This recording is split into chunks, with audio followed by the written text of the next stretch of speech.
Hey everybody, good morning, welcome to the United Stand. I'm Mark Goldbridge. This is your latest Manchester United news and transfer news as Manchester United, we've got to stop using the word Ineos, say take it or leave it on a number of Manchester United players. João Neves, transfer request. Todibo, transfer boost. What's happening with De Ligt? Also, Chiesa, rumours will not go in relation to Jadon Sancho, who's back in training on Monday. That's the line from Manchester United.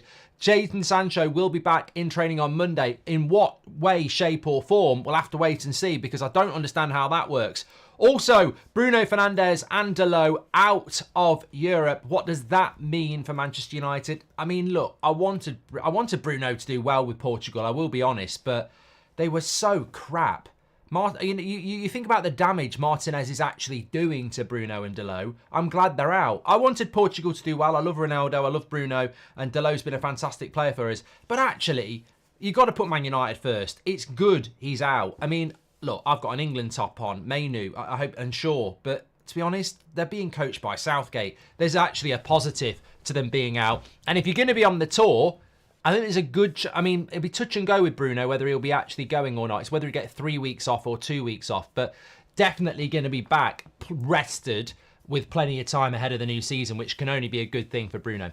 But let's get straight into the transfer news. I know that's what you're here for. So, João Neves transfer request. Well, look, this is the situation with João Neves. He's been... Funnily enough, we're just talking about Portugal. Man United, led by Ineos, because they're running the football side, have said, according to record in Portugal and a number of Portuguese outlets, Man United have said take it or leave it and walked. Not the first time. What are your thoughts on that? I want to run a little bit of a poll on something in a moment, but let's delve into this. I've also got some memberships that I should have given out yesterday, so remind me about that. But... effectively, Manchester United have made a couple of bids for João Neves, who would like to leave Benfica. The story from João Neves' side, again from Portuguese reports, is that he loves his time in Benfica, but looks at what happened in the Euros and goes, I barely played a minute. I need to go and play at a higher level to put myself in the window to be demanding to be playing for Portugal. And obviously he couldn't get on the pitch ahead of like Vitinha and Palhinha, and even Ruben Neves, who plays in Saudi Arabia, was coming on ahead of him. So his stock in the Portuguese team, especially with Martinez in charge, is very low. So he knows that he's got to put himself onto a higher level than Benfica, and he would be willing to leave Benfica. But obviously somebody's got to reach that fee that they want. He has a release clause of 100 million, but Man United have offered 70 million euros, just a little bit above 60. Second bid, and have said take it or leave it. And the situation is that Man United will now walk. Some in Portugal are saying that's ridiculous. João Neves would be brilliant for Manchester United and they should stay in the race to get him. Whether that's because they want more money, probably. But Manchester United and João Neves undoubtedly are a match made in heaven in relation to what we need, what he wants. The issue here is going to be the fee. I would say that I've always felt that there's a deal to be done here. And some people will say walk away and do Agate. But honestly, I don't have a back catalogue of watching all of Agate's games and all of João Neves' games. Unless you have watched a lot of their games, you're working off quite a, thin CV. However, I think João Neves represents, in a footballing sense, it's probably akin to buying Toni Kroos at 25 or 22 or whatever João Neves' age. And Agate is more like signing somebody like Barella. I think there's a big difference between what João Neves can be and what Agate would be. And that's probably, that's just off the top of my head. But I'm not saying Agate's a bad player. I'm just saying that the potential of João Neves is massive. And I do think that there is a possibility for Manchester United to make what would be considered by you and me to be a marquee signing. Not in the sense of it's 90 million on Paul Pogba and there's 400 grand a week. But I think there is the opportunity to buy one player that's touching £70 million. I know Sir Jim Ratcliffe has said they don't want to do that, but what we're trying to do with deals anyway are add-ons and, amortization where everybody gets a 5-year deal and you spread out 50 million over 5 years anyway. So I don't think it's the enormity of spending 80, 90 million. I think where people are going wrong, if I'm just going to be completely blunt here, because it's very, very, very relevant to this story. If we did go in and say to Benfica, we're going to offer you 75 million for João Neves, a lot of people would go, well, so Jim Radcliffe says we're not doing that anymore, so we can't do it. I don't think it's to do with not buying a player for that. I think it's to do with not buying a player for that and giving them stupid wages and thinking that's going to solve everything from COVID to Man United's title run. I think that's what it's about. I don't think we wouldn't buy a player for 70 million if it wasn't somebody with extreme talent and, you know, long-term vision. And obviously someone like João Neves, who's 20, is going to be somebody that fits in with like massive resale value. Like if he came to Man United and did well for 4 seasons, he'd still only be 24. And if Real Madrid or Barcelona wants him, you're asking for 160 million. So I think that there's something going on with João Neves. I said this a few weeks ago. It logically doesn't make sense because of the fee, but United have spent so much time scouting him and clearly want him. There's something going on there that wouldn't surprise me if it happened. That's all I'm going to say. But in relation to where we're at the moment with Portugal and Benfica, João Neves would be very open to the move, and there are other clubs interested in him, and I would never be surprised if someone like Man City just swooped in. But Man United have apparently said 70 million euros is our final offer, take it or leave it, and they've backed off. This isn't the first time we've done this. We've done it with Branthwaite as well. But what Everton and Benfica need to know, and what the press need to know, is we're not just saying you want 70 million for Branthwaite, we're only going to offer 45. And we're not just saying you want 100 million for Benfica and we're only going to offer 60. There are add-ons built into that. On both deals, Man United are saying, look, we will give you 40 for Branthwaite and there'll be another 20 in add-ons. And they are saying with Neves, we will give you 60 and there's another 25 in add-ons. Man United are not just saying, they're not lowballing, they're just saying that we can't really afford to give you what you want at the moment. But what we can do is structure a deal where you pretty much get what you want, but it's more agreeable to us. So look, maybe Everton say, leave it then. Maybe Benfica say, leave it. But we have left offers on the table for both Everton and Benfica and said, look, this is not the Man United of old. We're not blowing all our budget, propping you up for the next few years. We have an offer on the table. The players both want to come. If you want to do something about it, do something about it. But for now, you know, we've come to the table. You're just going, no, we're not moving on that. And if you're not moving on that, that's fine. And I think that's where we are. But it'd be interesting to see if Benfica or Everton do anything about it, because we can't wait forever either. I think at the moment, very interesting actually. I was doing the watch along last night. Don't forget to tune into That's Football this afternoon, by the way. I was doing the watch along last night, and is it Richard Hill at Liverpool? Apparently, he's put something out there that it'll be a very quiet July for everybody, and you know, August will be busy. I'm sure he was at Bournemouth as some sort of sporting director, and I think he's moved to Liverpool. But look, that's not my area. I don't know. Brad, welcome to the Members Club. I disagree with this. What Liverpool are deciding to do is what Liverpool decide to do. If we had a sporting director saying we expect July to be quiet because of internationals and August might be busier, I'd be thinking, oh, right, we're not doing a lot of business then. That's the sort of no value in the market bullshit we had to put up with for years. Man United are trying to do business now. We've been working in June on multiple deals, and we're working on deals now. As I said yesterday, some of these deals are difficult to do. You've got Benfica and Everton. I mean, the multitude of things we're dealing with here, because I'm going to give you the update on Todibo as well. When you think about it, you could get really frustrated with the fact that United haven't bought anybody or sold anybody yet. But if you actually just scratch the surface, you'll understand why. There has been reasons over the last few years why we haven't bought anybody by this stage, because we're incompetent, because we were doing one deal at the time, because we forgot the lube to bend over with. Like, there are loads of reasons. But if you look at United at the moment, what's the situation with Xerxes? He's playing for he's part of the Netherlands, and he won't make his mind up until after the Euros. What's the situation with De Ligt?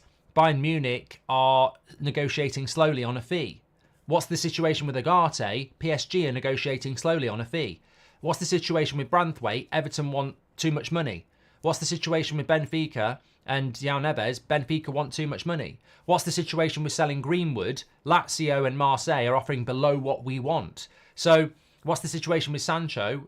Nobody bloody wants him. So we can't magic those deals to be done quicker, but they are there to be done, and I'm sure they will do. We are working on a multiple of things that can all come together like a pack of cards falling over or dominoes. But we are working on stuff.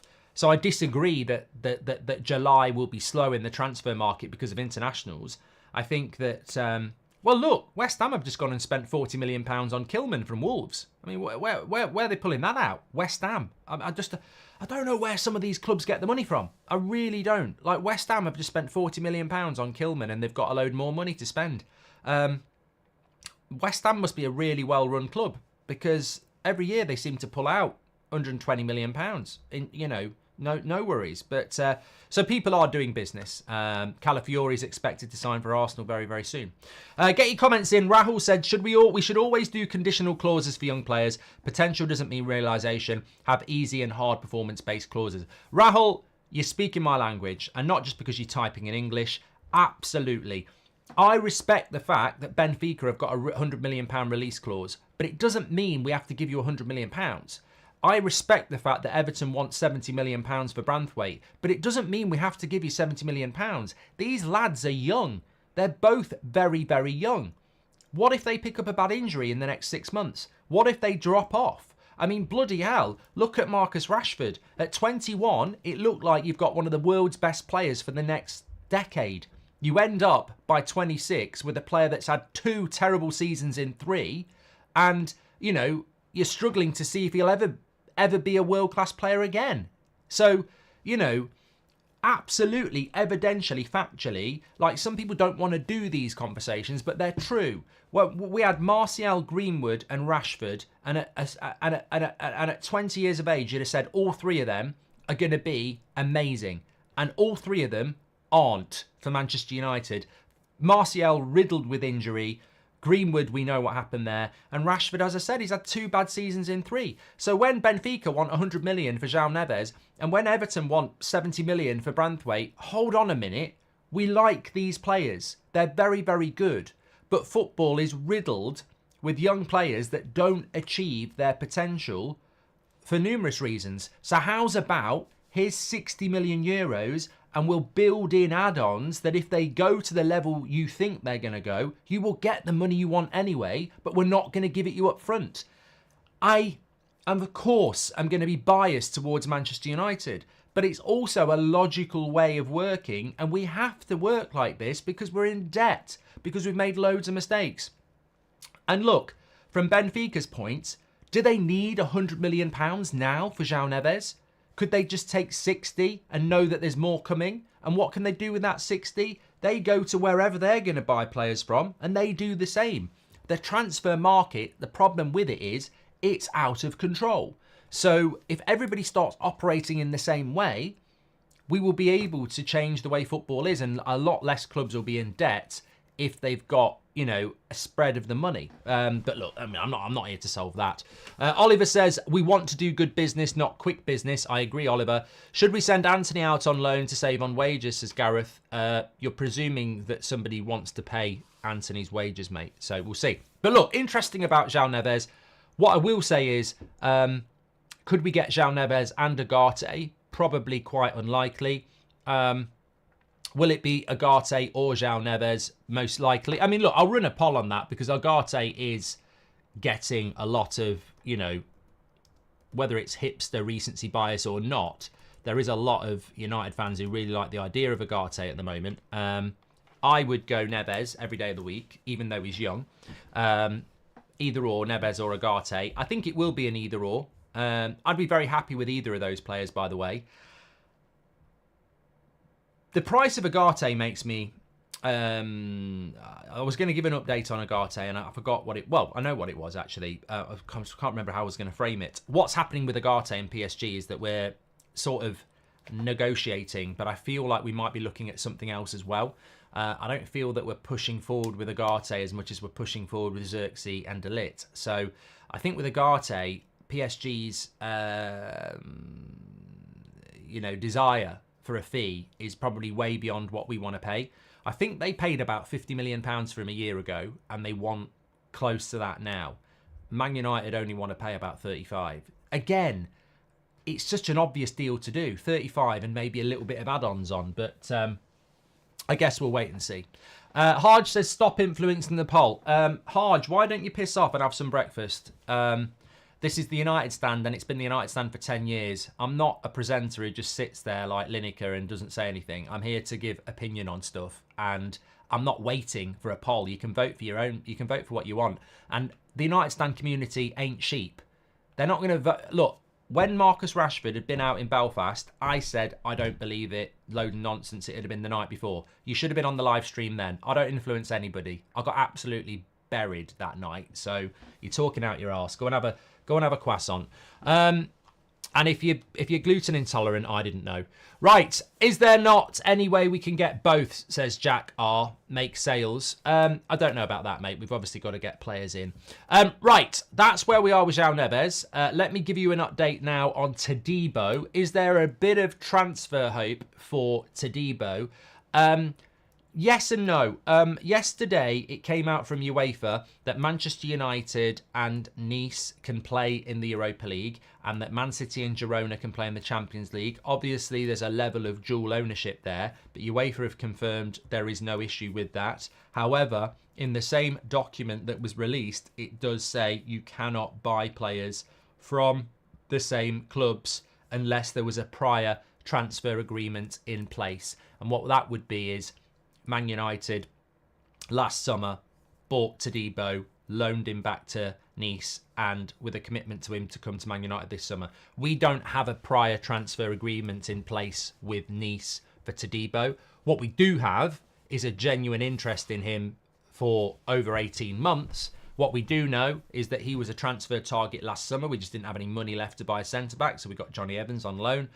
But according to the rules that UEFA have, we cannot do that deal. Now, West Ham were bidding for Todibo. They've now moved to Kilman and spent £40 million on him. So Todibo and West Ham isn't happening. I still think that there is a little bit of hope when it comes to Todibo. And I still am very frustrated by the reality of us not being able to do a deal for somebody that wants to come to us, who we want to sign, who we could sign for well under £40 million. You know, it's very, very frustrating because it would just be like that. It's an open goal signing. There's no negotiating. He would have been our first signing. Let's be honest. He would be holding the shirt up. There would be no hold up, and it would be done. But UEFA's rules at the moment are very, very clear. Now, there had been some rumour that Man United would challenge it. It's gone very, very quiet on that.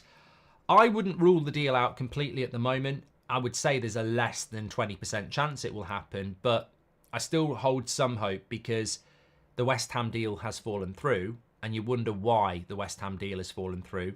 The story is that West Ham really did want him, but they didn't want to pay what Nice wanted, and yet they've just gone and spent £40 million on Kilman at Wolves. So I think that there could be something behind the scenes there that Todibo and Nice are waiting. I don't know. Man United need to challenge that law if they're going to get anywhere with it, and it would be. The trouble with it is, I think Man United can challenge that and they can win. They can take that to CAS, the Court of Arbitration for Sport, and they can win because you're restricting the movement of a player, and Ineos don't actually own Manchester United.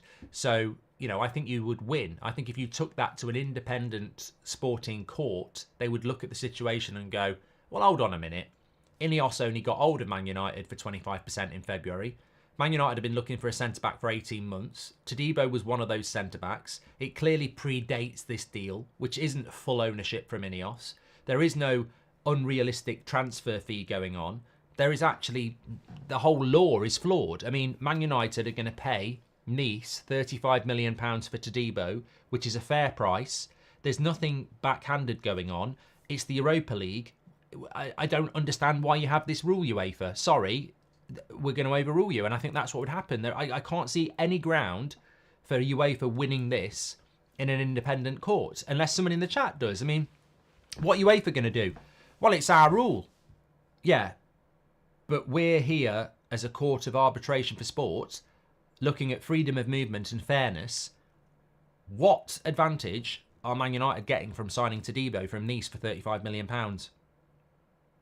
And their face will just drop because they won't have an answer. It's part of our rules, but what's the point of the rule? I get the point of the rule if Man United buy him for £2 and a packet of crisps. You know, there's something dodgy going on there. But if he goes for £35 million and Man United have been looking at a centre-back for 18 months and Ineos only bought 25% of Man United in February, what's your point of your rule? And I think we would win. But how much time and how much money will it cost us to go to court for a centre-back that we will not be doing it again? So, and would he be ready to start the season with Man United? And I think that's the problem. It would take too long. So I don't know whether we'll do anything about it. And for everybody who talks about little back alleys that we can go down, none of them will work. You can't sell him to Salford for 35 million and then buy him from Salford for £1 the next day. That can't be done. You can't do that. The rule is the rule, and it's very restrictive. But there we go. Morning, Mark and all. Love weekend stream, says Rub. Thank you, mate. I hope you're all enjoying your weekend. Bruno's going to Saudi, says Shadow. I will talk to you about some other transfer stories in the morning. I just want to catch up on some of the super chats here. Abdul says, I get that Xerxes is at the Euros, but why not trigger his release clause if we really want him? Are we looking at other options? Is he being greedy, Mark? Says Abdul. I don't know. Honestly, don't know. I did see a tweet from Swedish Rumble this morning saying that if Man United buy Xerxes, they basically cut off their legs in buying a striker for the next 3 years. And it generated a bit of a good debate, actually. It'd be interesting to see what your thoughts are. So what they were basically saying is, if Man United buy Xerxes, they've got another striker under 23 to go with Rasmus, who's 21. They've spent £100 million on those two strikers, and you've really got to stick with them for the next 3 years because they're young. Which means that if a good striker comes up next summer or the summer after, you can't really buy them because you've invested in Rasmus and Xerxes. Which is an interesting point, but it doesn't solve the problem of now, does it? Because that's going to be the same whoever you buy now. I think it's an interesting point. If you do buy Xerxes, you've got two young strikers that you've got to stick with for years, and you might not be able to go and buy another striker next summer because you've got to stick with these players. But we need a striker now. We do need a striker now. So what do? What's the alternative? You know, Jonathan David's under 25. You've still got the same problem. We don't have the money to buy an Osman. So, yeah, I think United have quite clearly made their mind up that they want Xerxes. I don't think the hold-up is because Man United are having second thoughts. I think the hold-up is quite rightly something to do with Xerxes being in the Euros, or maybe still it's the agent fees. I mean, I want to run a poll in a moment about the Dutch, because I want you to have a think about this. Would you like the Dutch to get beat by Turkey tonight, considering that might speed up De Ligt and Xerxes deals? Because I don't actually know that I want that to happen. I you know, from a Euros point of view, I quite like the Netherlands. So I don't know about that. Is there not any way we can get both? We've done that one from Jack. Oh, thank you. What happened to the studio? Never seen it be used, says Hassan. Kev was in it on Thursday night, mate. Beth was in it on Monday, and most 2 o'clock shows. Yeah. So sometimes I apologise on the behalf of Hassan there. I mean, sometimes the chat will be out of the loop. You could be a lot harsher than out of the loop. I get Xerxes. You've done that from Abdul as well. Love that as well. Okay, where were we? Let's just go to the poll here. 67% of you would prefer Neves over Agate. I quite agree with that. I do quite agree with that. And I think that that's why there's a price difference on both of them. But I would be happy with either of those. I think it's very, very good that we're focusing on those. Dutch in, Dutch out. So get voting. Would you rather see the Dutch stay in and win tonight, or would you rather see them go out? Obviously, if they go out, it might speed up the Xerxes deal. It might speed up the De Ligt deal. But to be honest with you, Wednesday night's not that far away anyway, and that's the semi-final. We've only got a week and a half left, haven't we? So that's the latest on Todibo. We've spoken about Neves. We can come back to those in a moment. Bruno, just very quickly, on Bruno Fernandes, another story this morning was about Man United. I mean, it was in Team Talk or something like that. Shit talk. Sorry. I mean, look, I'm not sorry. Like, people attack me all the time, and they have done for years. I get called all sorts of things. So, bollocks. I'm not bothered. You know, no more Mr. Nice Guy. Let's just say it how it is. I'm not in the mood to be... England need to win today. We've got to grow a pair and start saying it how it is. And I can't be asked not to. I'm not being rude or offensive to any individual. But, you know, at the end of the day, I saw somebody sent me a link saying that Team Talk say that Saudi Arabia, Man United have given Bruno Fernandes permission to move to Saudi. I'm sorry, that sort of news would be breaking news. And that sort of news would come from Fabrizio Romano or David Ornstein. And whether people like it or not, and whether we've got a monopoly, and I'm sure there's a lot of journalists out there that are very pissed off by it, whether we've got a monopoly or not, that's the situation at the moment. And I've never known a summer like it where, you know, so-called... Well, no, that's not even nice. I've never known a summer like it where journalists that were getting exclusives around Man United, whether that's journalist A... Look, there's a collection of journalists that follow Man United around. Some of them recently have behaved abhorrently around Ten Hag, I would confirm. But that some of them have always had a few exclusives around an incoming or an outgoing. This summer, there's a change. There's a definitive change. And people aren't really picking up on things that early. And unless you've got an in with the player that's coming to Man United, like somebody clearly had an in with Branthwaite's camp, because those personal terms agreed didn't drop from Ornstein and they didn't drop from Romano. It dropped from the Daily Mail, I think. Was it the Daily Mail? I can't remember. But that's few and far between this summer. Hardly anybody's getting anything. The bottom line is, what Man United want to go out is going out to Ornstein or Romano. It's just those two have got a monopoly this summer. Now, it might change. It might change. But I'm not going to believe a transfer website that's aggregating every bloody story they can find is going to get an exclusive that Man United have told Bruno he can move to Saudi Arabia. If you want to believe it, that's absolutely fine. But I think the summer of bullshit has been called out. Like, I'm not seeing anybody get anything right, and there's a lot of people who want to profess themselves as experts, but they're not getting anything right. They're not. Like, some of the left backs they've linked us to, complete bullshit. Some of the midfielders we got linked to in March, bullshit. Nobody's got a bloody clue. And I for one, actually love this. You know, this is Eric Bailly. This is a signing that comes out of nowhere, and I love it. I'm absolutely loving the way Agate just came out of nowhere. The way De Ligt just went from surely not to, oh my God, it's going to happen. It's actually really interesting to be in a situation where players are just, you know, you sort of go, that can't be true. Oh, Ornstein says it is. So Bruno, Saudi Arabia, absolutely could happen.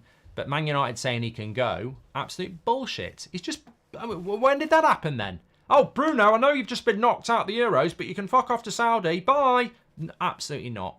Absolutely not. And the bottom line is, Manchester United, Eric Ten Hag, want to keep Bruno Fernandes. The big issue with Bruno Fernandes and Saudi Arabia is the amount of money on offer, and also the fact that Bruno wants a new contract, because his current contract runs out in 2 years. So he wants a new contract. And also, he's probably right to ask for a new contract, because the big problem Man United have got, and we all know it, and I agree with Bruno on this, is that you look at the amount of games he plays, you look at the amount of effort he puts in, and you look at the amount of influence he has, and every day he goes into work and there's 3 or 4 players on 50 grand or 100 grand a week more than him. And he's got every right to knock on the door and say, if you're telling me none of those players are here anymore and I'm the highest earner, fine.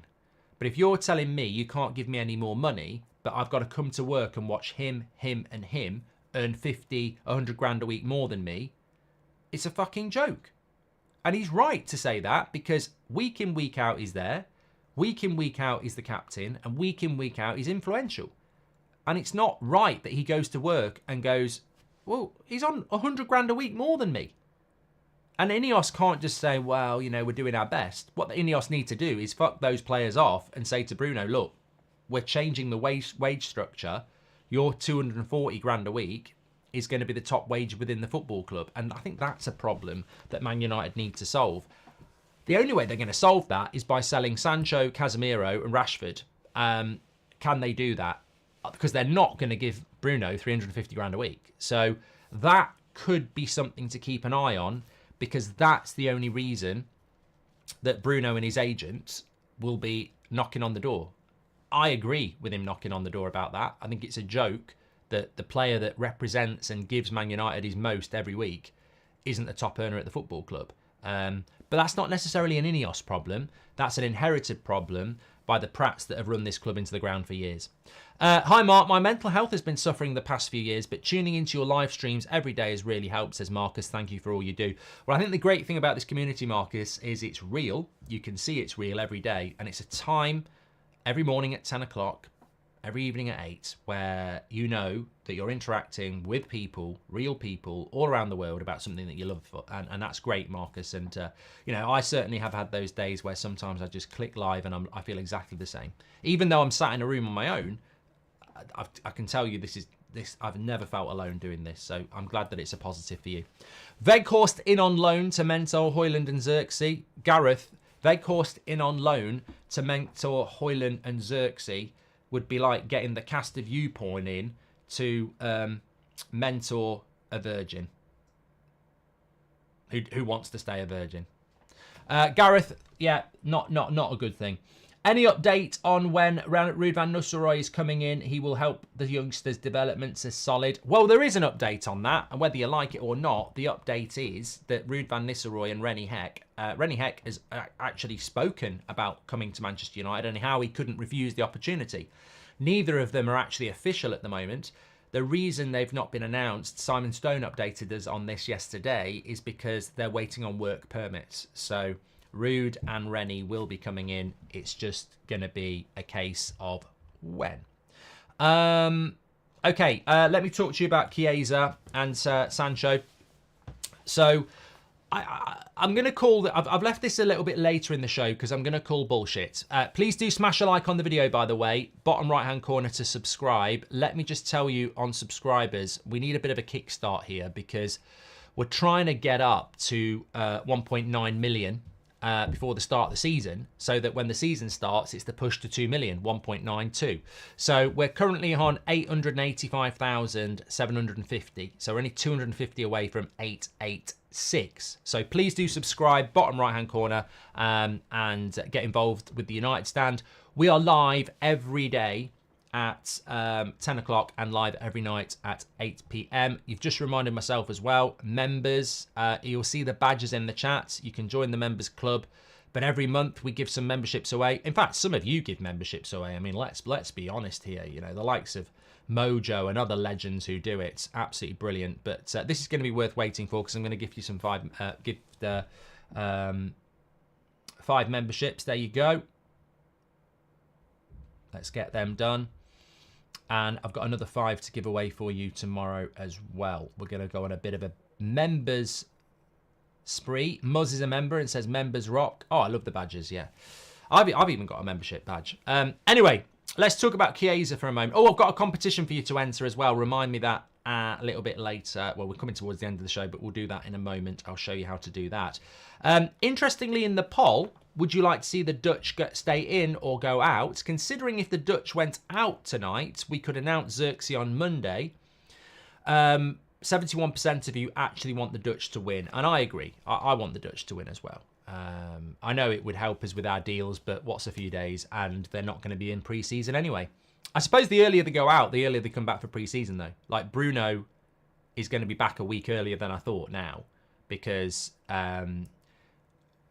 we're going to talk about Chiesa Sancho, but I just want to do some, not quick maths, but just want to give you an indication of the calendar. I mean, it's not a video in itself. It really isn't. So don't start saying you should do a video on it. It'd be boring as shit, to be honest. But Manchester United's players. Well, we know Martinez and Garnacho will still be part of the Argentinian team for another week at least. But Bruno went out last night. So on the 12th, he'll have had a week off. And on the 19th, he'll have had 2 weeks off. 26th would be 3 weeks off. I'd say Bruno will go on the tour because our first game is on the 28th. And that is still 3 weeks away. So I would say he will go on the tour. The only reason he might not go on the tour is in case he's going to miss the first couple of days, because that's quite a quick tour for United. They're only in the States for a week. So I would say that Bruno and Dalot will probably go on the tour now. Whereas I think it'd be very close. I don't see Mainu or Luke Shaw going on the tour, even if England get knocked out tonight. Magnus says, my grandpa is Dutch, so I want them to win the Euros now that Sweden isn't in it, says Magnus. Thank you. United Stand gifted 5 memberships. Lovely stuff. And Good Boy joined as a member as well. Thank you very much. You're a legend, pal. Right, let me talk to you about Chiesa. I don't know what you lot think, but I feel that... let me just end that poll on the Dutch. I've got another poll for you here. We're poll mad here at the moment this morning. Would you sign Chiesa? Let's keep it very, very simple here. Simply, would you sign Chiesa? I feel that there's a lot, and look, this harks back to what I call, and again, I don't care. I'm just going to say it because we are about opinion. We're pole dancing, says Roska. I feel that so many news outlets that were getting information are now really scraping the barrel. I don't think they're getting anything. There's a couple of journalists around United who I just can't see where they get anything anymore. And I think that a lot of these outlets will employ a few journalists. And I think around Man United at the moment, it's a very clever thing that United are doing, and it's a very intelligent thing that United are doing. They're cutting leaks, they're cutting stories, and people are really scraping the barrel, and proper journalism needs to kick in. Like, there's so many stories that you could go out and do some proper journalism on. Like, just look at the money that's gone out of the club. Look at the fitness department. Look at who makes up the coaching staff and how long they've been at the club. You know, there are so many interesting stories that could be told. But they're not. They're waiting for the crumbs of, the dressing room's not happy. And I think this Chiesa story fits in perfectly with this, because I've seen a few of these outlets talking about Chiesa to Manchester United, and there's absolutely nothing going on with it. Like, there is no indication that Man United are going to go for Chiesa. And what you've got is 2 + 2 is 4. And there is no link to Man United and Chiesa. The only thing going on is that Sancho to Juventus on a loan deal could happen, but Juventus don't want to pay 50% of his wages, which is, over 150 grand a week. As for Chiesa, they don't want to buy Sancho. So how can we even swap for Chiesa?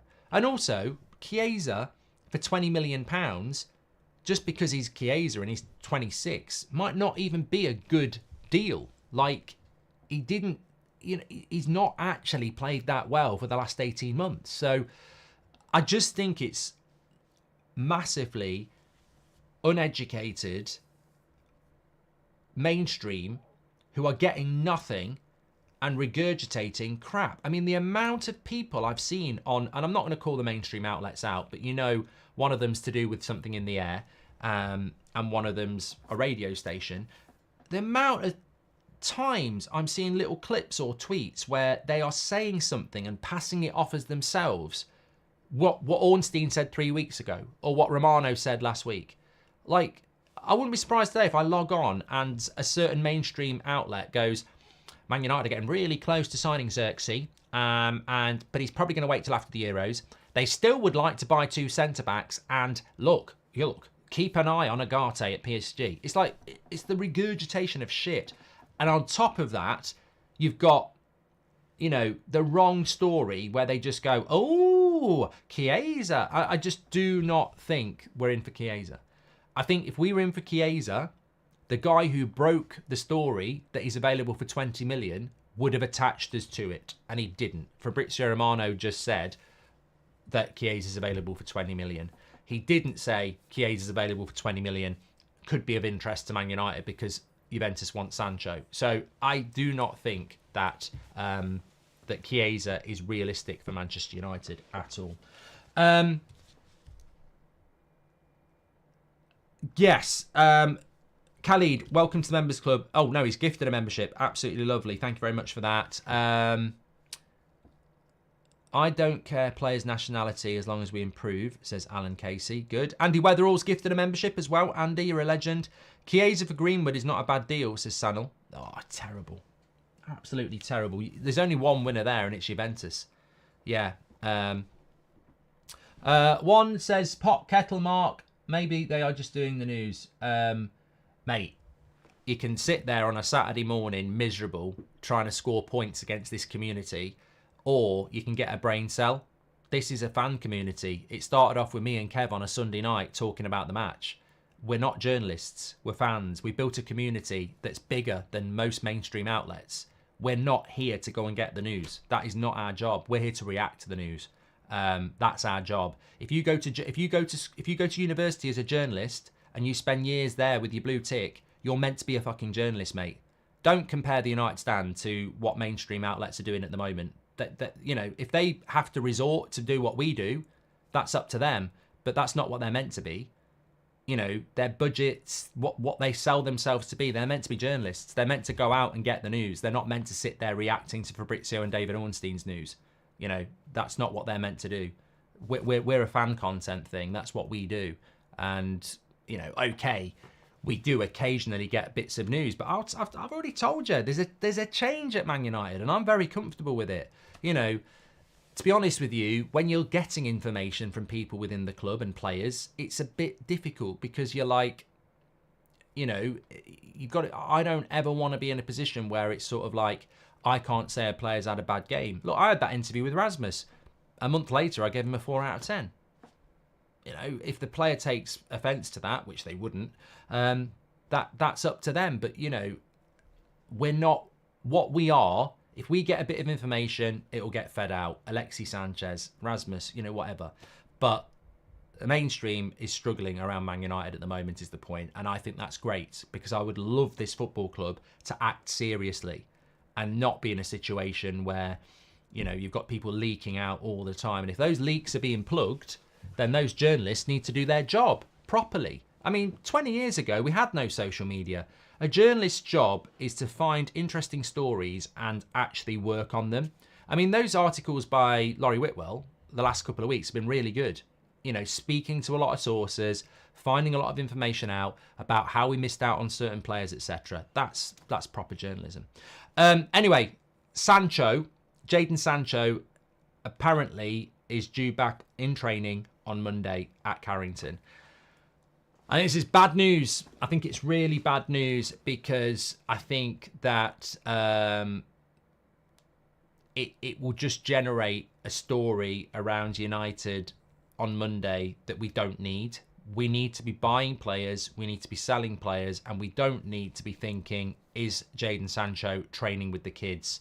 Is he training with the first team? Has he apologised to Ten Hag? If I was Sir Jim Radcliffe, and I'm sure Sir David Brailsford and everyone's the same, you don't want to get caught in the past.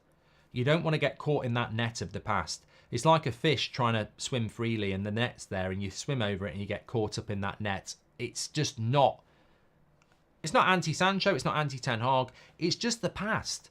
And we need to build a future. And if you get caught in the past, it can start dragging you down. And I don't know what United is supposed to do because I think Jadon Sancho is a very difficult problem. A very difficult problem for numerous reasons. And you never know what that player is actually saying. What if he's saying, I'm not going out on loan, I'm coming back? You know, what do Man United do there? He's got a contract. So what if he says, well, I'm going to come back, I will leave, but I'll leave when I want to leave? You know, or what if he says, I'm not coming back? You know, you just don't know what's going on with that situation. But it's not great that it's not resolved because what's he been doing for a month? You know, he played a Champions League final at the start of June. It's the start of July. He's not been playing in the Euros. What have Man United and what have Sancho been doing for the last month? I mean, look, maybe he turns up on Monday as a big picture with Ten Hag, you know. I don't know, but it is a bit problematic that that's happening. Would you sign Chiesa? 55% of you yes, and 45% of you no. I'll trust Man United on Chiesa, but I don't think we're in for him anyway. Chiesa for the Dortmund guy, yes please, says the Lars. Thank you very much for that.